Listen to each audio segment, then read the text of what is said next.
Good morning, everyone. Very good morning. Shall we begin the session? Today's topic is the functions in C++. Yeah, we have started a little bit. That means just an introduction. Now I'm going to start with the full-fledged. That is, what are the various functions in C++, why it is used, what are the various benefits of using the function. So in simple terms, functions are the subprograms of the main program. So when I divide the main program into the multiple chunks into multiple parts, that becomes a subprogram, that becomes a functions in C++.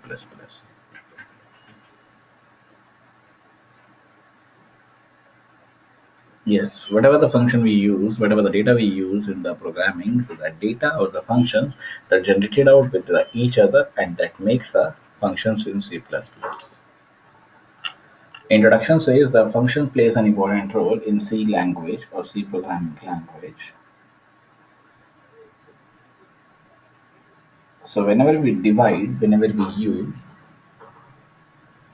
or whenever we use the program development, so dividing the program into the functions is one of the main principles of the top-down structured programming.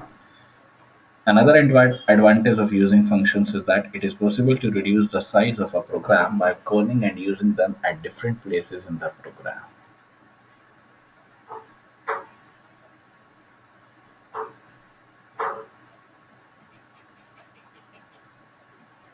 So whenever we are using the functions, we are using the program, that would be the main categories of the top-down structured programming. Another advantage of using the function is that it is possible to reduce the size of the program by calling and using them at different places in the program. So whenever I use one function, that program must be used, that program will be used again and again at different places in the program. And recall that when we use or when we have a or used a syntax that is similar to the following program by developing it. So this will be replaced with the syntax, this will be replaced with developing the C program. This is the void show function declaration mean. Then there is a show function, that is a function, function code. And after the int main, after the void main, the function definition will be given. That is, what is the role of this function? What this function do? What is the processing behind this? So there is the void show, int main, show, then void show. That is the function definition.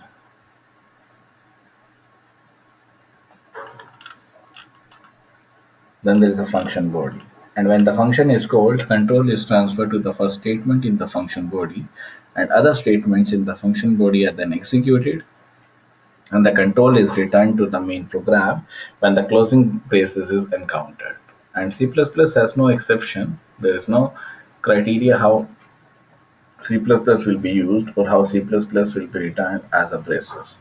And the functions continue to be the building blocks of the C++ program. In fact, C++ has added many new features to functions to make them more reliable and flexible. And like C++ programs or operators, a C++ function can be overloaded to make it perform different tasks that depends on the argument it is passed on.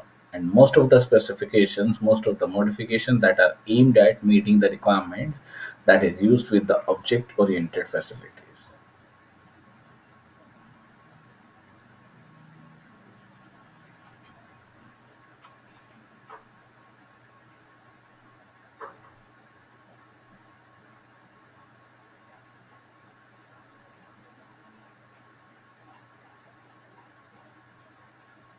So whatsoever the modifications we have done, whatsoever the data we are used up, that must be aimed at meeting the requirements of the object-oriented facilities. And in this session, in this chapter, we are going to discuss the various new features that are added to the C++ functions and their implementation. So first is the main function.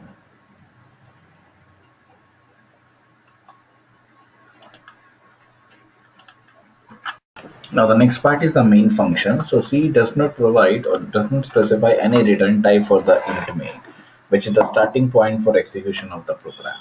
But when we say about the C++, it uses the int main, and that will be defined, that will return any value because int takes 2 bytes, so it must return any value, that is the return 0. And this is perfectly valid because the main in C does not return any value.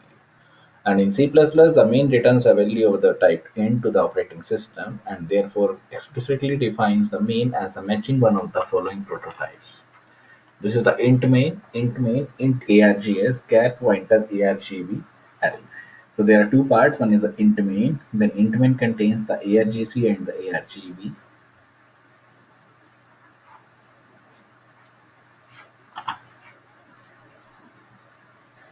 And the function that have a return value that should use the return statement for the termination, and the main function in C++ is therefore defined int main. There is a anything that you want to put up, then there is a return 0. And since the return type of the functions is int by default, so the keyword int in the main header is also optional. And most of the C++ compiler will generate an error or warning if there is no return type or return statement. So function should return a value, then proceed to compile the program. And it is a good demonstrating or practice to actually return a value from the main, because many of the operating systems that test the return value on the exit value to determine if there is any problem or not. And the normal convention is that the exit value of 0 means the program ran successfully, done successfully. And while a non-zero value must means there was a problem, and the explicit use of a return 0 will indicate that the program was successfully executed. Done. And then next is a function prototype. That means that is we can say the major achievements that is added to the C++ functions.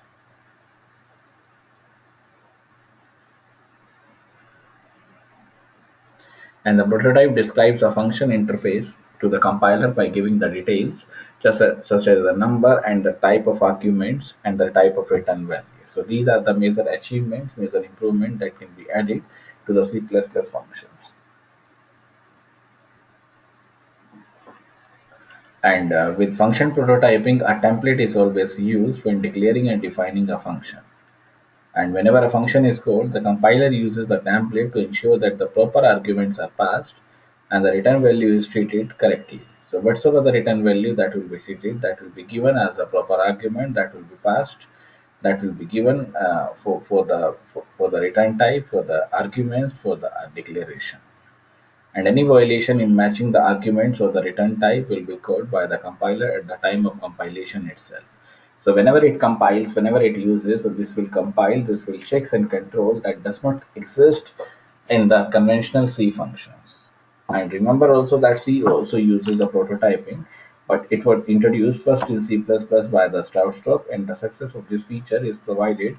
That means this function prototyping feature is been provided by the C++ only. Yes. Yeah, there is a difference between the prototype in the C and the C++.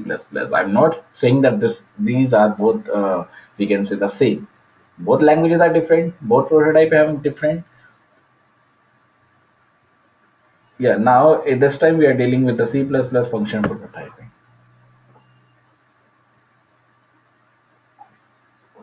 So function prototype is a declaration statement in the calling program and is of the main feature following form: type, function name, argument list.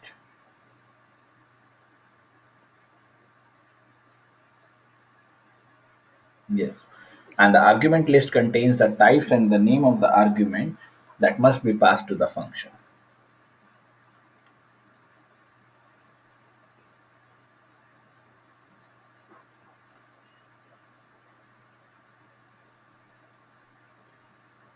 Next example is a float volume, int x, float y, float z. Okay, okay, wait for 2 minutes. Let's move to the next part, that is what is the syntax for the function prototype or function declaration, we can say. There is a type, that is a return type. There is a function name, that is the name of the function. Argument list, that is a parameters, whatever or what type of variables we are using it.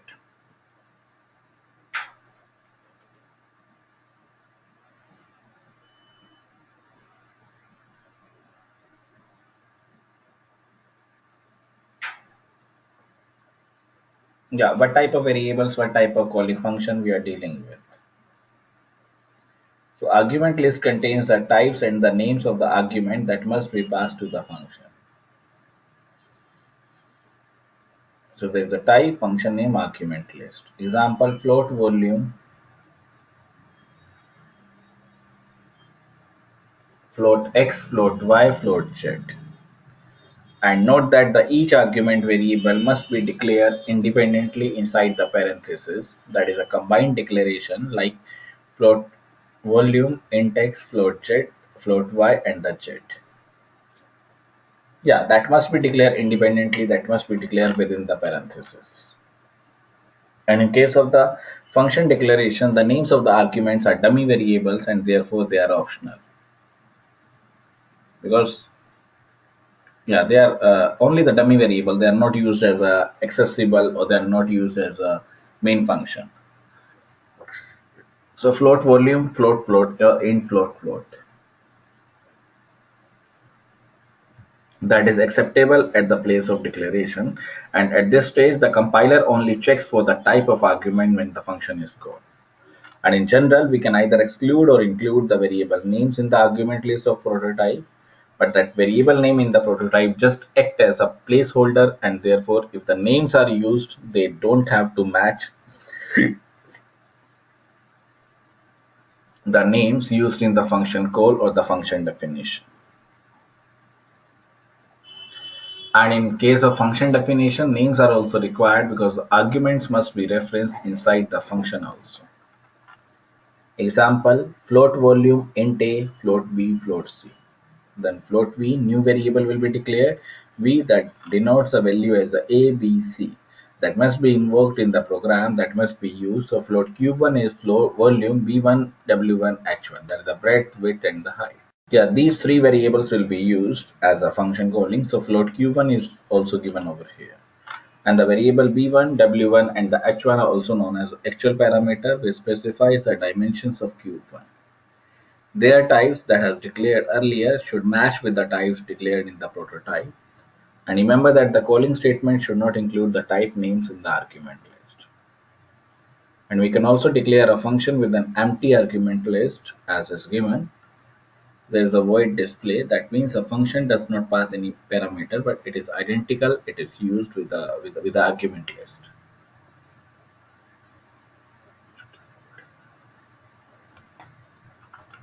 That is identical to the statement. So void display void. However, in C, an empty parenthesis implies any number of arguments. That is, we have forgone prototyping. Now, one concept is prototyping. That means proper use of the variables, proper use of the parameter that can be used as the elifs in the prototype that is shown below. So void do something. This is again the parenthesis, again the three dots, and there is a semicolon.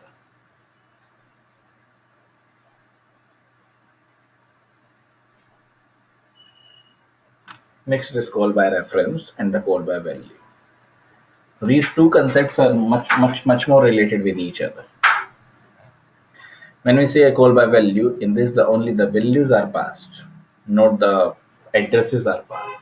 So whenever a value passed, and if I make any changes in the function definition in the value only, that is valid till the scope rule. Scope rule means till the curly braces. Whenever I move to the main function, it goes vanish because that is particular for that block only, that curly braces, that scope only, because it is a value. We are not changing over the address, we are changing only the values. So that function, yeah, that functions on the actual variable in the calling program and can only work on the copies of the values. And this mechanism is fine if the function does not need to alter the value of the original variables in the calling program. Yeah, these are the call by value. And in the call by reference, C++ permits us to pass the parameter to the functions by reference. And when we pass the argument by reference, this formal parameter, formal argument in the called function become alias to the actual argument in the calling function. That means whenever a function is working with its own argument, it is actually working on the original data. This is the void swap int ampersand a ampersand b.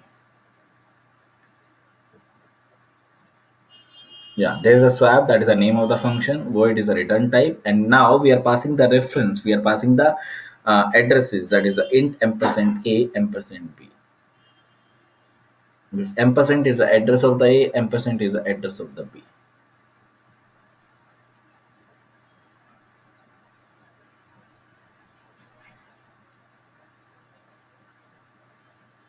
So this is int t equals to a.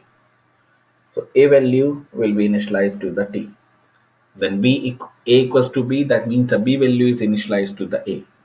Then t equals to b, that means a value of a that is by default stored in the t, that is a temporary variable. Now it is come back to the b. Note that the m and the n are the two integer variable. Then the function swap m and will exchange the value. That is not the address, that is only the value. So if there is any change in the block in the values, that will be valid till the curly braces, till the block or till the scope rule of the variable. Yes. Again, we can also return the value by the reference also. Yes. Right. Yeah, the next part is the returning by the reference. So we can also return the value. We can also we can return or we can pass the reference. In the same way, we can also return a reference. So int ampersand max, int ampersand x, int ampersand y. If x is greater than y, return 0, else return y. And since the return type of the max is int, the function returns reference to the x or the y and not their values. Then a function call such as the max ab will yield a reference to either a or b that depends on their values.